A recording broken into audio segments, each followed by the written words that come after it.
Greetings from chess.com. Today I am covering the topic the do's and don'ts of chess openings. Well begun is half done, so a good beginning ensures that you get more opportunities to outplay your opponent in the middle game and end game. So I'm going to share some of the opening principles that you could use in your games and also tell you what you are not supposed to do in the opening stage. So let's get started. To illustrate some of the principles, I have the game of Paul Morphy that he played against his dad.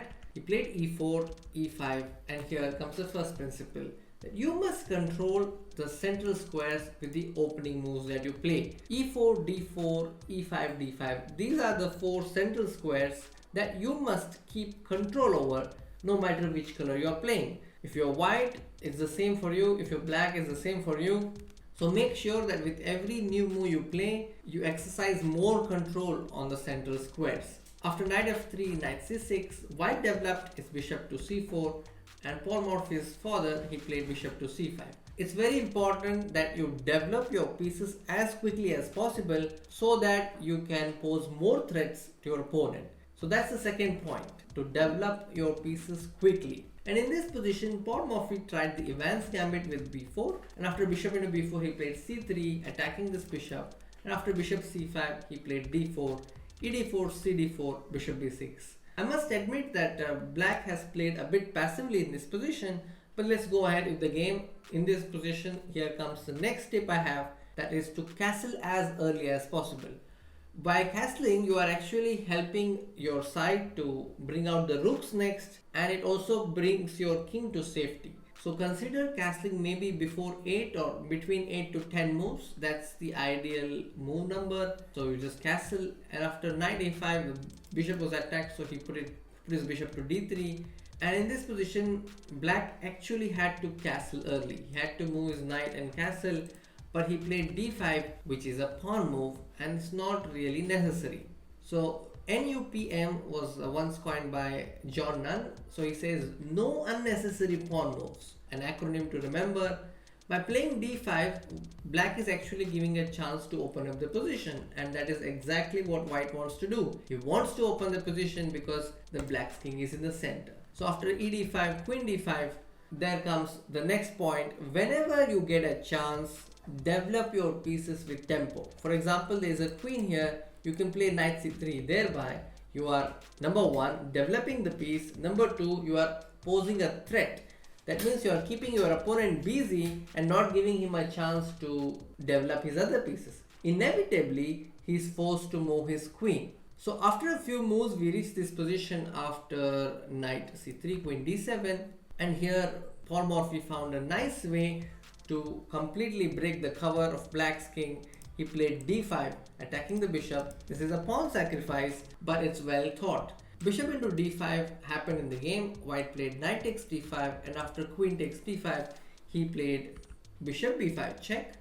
The queen is hanging, so if you play c6, white will simply take the queen, and black has to react, and so black played queen takes b5, and now white got his rook into the game with rook e1 check. And after knight e7, he played rook b1, attacking this queen, and after queen a6 came checkmate with rook takes e7, king f8, and queen d5, the mating threat on f7. And so here, if black had to prolong the game, black should have done bishop into f2, but Paul Morphy's father played queen c4, and here Paul Morphy wrapped up the game in just 2 moves. A good moment to pause if you are willing to solve this position. The answer is rook takes f7 check. If the king goes to e8, there is a mate on d7. So king g8 was played, and now it's just checkmate in 1. It's a double check. You can see the check with the queen and with the rook, and this is a checkmate. So in this game, there are a lot of good things you could adopt. Number one, you develop pieces quickly. Number two, you control the center. And number three, develop with tempo. So if you get a chance to develop a piece and also attack your opponent's pieces, do that. It's very effective and keeps your opponent busy. Let me go to another game of Paul Morphy, which shows what you must not do. So Paul Morphy was white, McConnell was black. After e4, e5, knight f3, queen f6 happened. So this is something you must not do in chess openings. You must not develop your queen early. Why? Because if you develop your queen early, your opponent gets a chance to attack your queen and thereby gain a lot of tempo. So in the previous game I showed how white played knight c3 and got a chance to attack the queen. So by developing your queen in the early stage of the game, you are actually inviting danger, you are inviting trouble. So it's a good idea not to do that. So don't develop your queen early. And this game shows why. So Paul Morphy developed his knight because then he gets an opportunity to go with his knight to d5 if necessary. His opponent played c6 to prevent that, and here white opened with d4. You see that a massive amount of control in the center for white, and after ed4 he attacked his queen with e5, and after queen g6 it's like an obligation. Black has to keep moving the queen. White played bishop d3 and attacked the queen again. And here Paul Morphy is not really worried about his pawn on g2 because he is able to get all his pieces into the game. He's playing rook g1, attacking the queen has to move again, then came rook g3 and now is attacking the queen again. And after queen h5 he played rook g5 and bishop f1. You see that white is able to win so many moves just because black's queen is out in the open. And after knight d4 queen e7, you notice this very beautiful square on d6, which is no longer controlled by a pawn. So Morphy uses this opportunity to play knight e4 to plonk his knight on d6, and after h6 he played knight f5 and then got his knight to d6. And then he has another way to keep attacking the queen, so he plays bishop c4, and after knight takes f7 check, queen d6 check happened, and then after king b6 again he develops a piece but also creates a threat. This time it is a check with bishop e3, and after c5 he plays bishop into c5. A quick riddle for you, king c6, there is a very shocking checkmate. Yes, I hope you have found the mate. It's knight d8. In the game king a5 happened, and here see if you can spot the checkmate in 2. The first move is not a check, but the second move is, and the second move is not only a check, it's checkmate. So in this position Paul Morphy played rook g3 and there is an unstoppable checkmate, rook a3. So again this game showed why we must not develop our queen early in the game. Now the next game that I'm going to show you is played by Nimzowitsch against Alapin. Let me come to the critical position after queen d2. Again in this position you see black has only got his queen outside, sign of danger. This position is already very suspicious. It was high time for black to develop the pieces, but in this position he played a pawn move, which is e5. Now again I'm coming to number 2. Don't make unnecessary pawn moves. Borrowing this acronym from John Nunn, he said NUPM, no unnecessary pawn moves. Now why these pawn moves should be avoided? Number 1, because they are very committal in nature. Once you go ahead with the pawns cannot come back. So that is a very serious investment. So you have to think twice before you make the pawn moves. Also, when you move the pawn from one square to another, the pawns lose control over the squares which they were controlling earlier. This is the second point. And also, chess is an individual game, but a strategy is developed with the help of all the pieces. So there is a team event within an individual game. So you must make sure that you give equal opportunities to all your pieces to come out and work for you. So just by relying only on pawns you will not be able to win. So prioritize development of all your pieces instead of just making pawn moves. Okay, in this position white had this comfort to just completely ignore the knight and play queen sat castling because white is so ahead in development. So after, mind you, this is the 12th move and white has castled already. ed4, bishop d4, this king is in the center. And in the game, black played knight c6 and white found a very flashy win in this position. It's white to move and he played bishop to f6. The idea is that the queen, if the queen takes on f6, you will definitely see the move that was played in the game, but the main threat is queen d8 checkmate. And if you play bishop e7, there is bishop into c6 followed by queen d8. So in this position, after bishop f6, Alapin played queen takes f6 and there came rook h e1 check. Of course bishop into c6 would have won even faster, but he played rook h e1 and after bishop e7 he played bishop into c6 check. And after king f8, a good moment for you to spot checkmate in 2 moves. Yes, it is queen d8 check, and after bishop d8 there is a mate on e8. So this game again showed the dangers of being behind in development. If you just keep moving the same piece again and again, just the queen, you will not really get anywhere. So keep that in mind when you play. Let's go to the next example. I have this position after bishop b7, castle, knight d7, rook e1. The next pointer here is don't hang your pieces. Now usually you will see that in a lot of tactics, it's the piece that is unprotected that usually becomes the victim of the position. So in this position you can see the bishop on b7 is unprotected and black had to take care of that. He could have done that by playing e5 to avoid white's e5, but he played e6 and fell for the trap. In this position white found e5, and after bishop into g2 he played ef6, and after bishop b7 there are a number of ways to gain advantage of this position, but white's approach was very straightforward. He took fg7 and then knight f5. Of course knight takes e6 also wins. The point is after fe6 rook e6, rook d6, this is menacing, the knight is in danger, this bishop will come out very soon, the queen will come out very soon. But in the game white played knight f5, and after bishop f8 he found a final blow in the position. He played rook takes e6, fe6 is impossible because of queen h5 checkmate. So his opponent played bishop e7, but that did not stop white from checkmating black with knight takes d6 check, and after king f8 there followed bishop h6 and queen g4.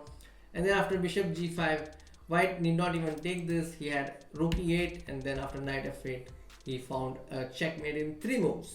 Rook takes f8, and after queen takes f8 there is queen takes g5 and checkmate. So again, don't hang your pieces in your games, keep your pieces protected. Again, borrowing from John Nunn, KAPP, keep all pieces protected, because LPDO, loose pieces drop off. The bishop on b7 was the culprit, and it forced a continuation in which white came on top. I will also show you an example of what happens if you just keep making too many pawn moves. This is a game between Krogias and Ochanan. E4, this game e4, c5, d4, it's a Mora gambit, and after cd4 white played knight f3.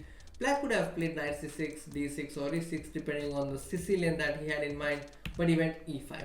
Now in this position again I would suggest that you keep this in mind. Don't go for pawn grabbing when you are behind in development, and generally as well it's better to prioritize development over pawn grabbing. In this position you should not take the pawn on e5 because it's a poison pawn, and again after knight takes e5 you can see that the piece on e5 is unprotected, and as I mentioned earlier, LPDO, loose pieces drop off. Queen a5 check loses the knight. So in this game white played a clever move. He played pawn to c3 giving another pawn, and after dc3 he got his knight to c3. Now you can see that white has already developed 2 of his pieces, and I think in this position it was high time for black to play knight c6, but he went d6 and came another pawn move. This is still okay, but after bishop c4 again a high time for black to bring his pieces out. But in this game he did not. He should have played knight c6 I think, but he did not. He went h6, and now white found a stunning way to take advantage of black's too many pawn moves. He played bishop takes f7 check, and now if you play king e7 there is queen b3, again promising an advantage, threatening bishop g8. And here if you play something like knight f6, white already has knight h4, again threatening knight g6. So after bishop f7 in this position white is actually winning. In the game black played king takes f7, and after knight takes e5 check you can see that he can't take the e5 as the queen is hanging. So in this game he played king e7. If black goes king f6 there is queen f3 check, so it's almost the same thing. After king e7 white played knight d5 check, and after king e6 he found queen g4 check. The king has to move, and this is only one move left. King takes knight, so that's a king hunt. After bishop f4 check, the king again has 2 moves, king d4 or king takes e4. In case of king e4 there is a nice checkmate which could be a part of our king hunt series. So there you see the checkmate, but this did not happen in the game. After bishop f4 check, black played king d4, and then after bishop e3 check, king e5, there was a checkmate in 2 moves. A good moment to pause and see if you can find it. Yeah, that's a checkmate. So again, this game showed the dangers of making unnecessary pawn moves or too many pawn moves in the opening. The next point I would like to highlight is to pay attention to your opponent's threats and ideas. Let me show you a game between Wall and Hodge. So it's a simple queen's gambit, and in this position after knight c3 castles, white played a very natural looking move e3, intending to develop the bishop, but white has a deadly threat in mind. It's very important to see what your opponent wants to do in that particular moment, because if you don't do this, you might lose sight of the situation and play some useless move, and thereby you may end up losing the game. So after e3, white intends to play bishop b5.